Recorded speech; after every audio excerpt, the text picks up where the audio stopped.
So this is the ratio test for testing to see if a series will converge or diverge. This test will be used a lot, especially next unit when we're looking for something called the interval of convergence. So this will become very familiar with. It's kind of tedious, but a lot of people really like this test just because it is kind of procedural. It's pretty easy to follow along with. We can basically try this with any type of series here. The problem is we want to make sure that the limit of the comparison of them, of the ratio of these two things that we're going to talk about here in a second, that if that ratio is 1, then we know this test is not useful for this particular series. The setup of it is we're going to do limit as n approaches infinity, and then we're going to do this a sub n plus 1, that n plus 1 is in the subscript. So that means we're going to take whatever the next term would be and divide it by the nth term. Now, if we do that and take the limit, and the limit is less than 1, then our series converges. If our limit is greater than 1, then our series diverges. I have a little explanation that we potentially will go over in class about why this works. It's very based on geometric series, in case you're kind of interested in looking at that.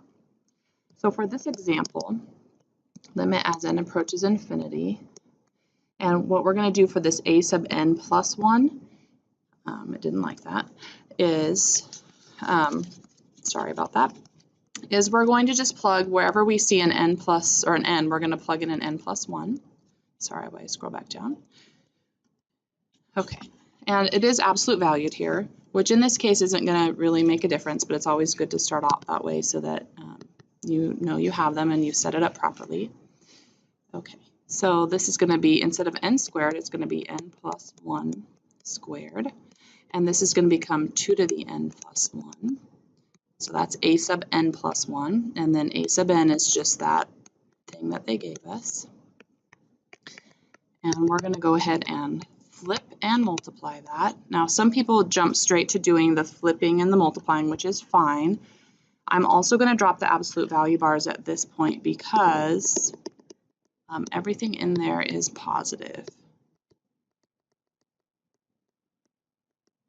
Okay, so there's my flip and multiply. Now, really to me, there's two things going on in this thing.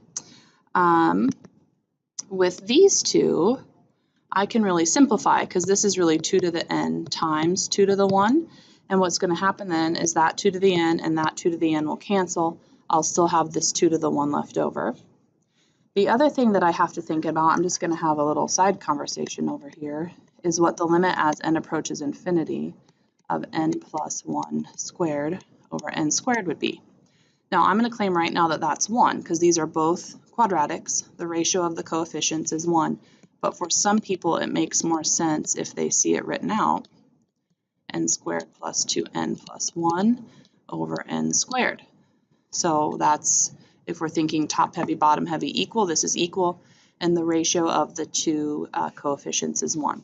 So I think that this limit turns into limit as n approaches infinity. The only thing we really have left over is that 2. I guess I don't even need this limit here anymore because I've canceled all of the things with n. So this is just 1/2, which fits in the converge category.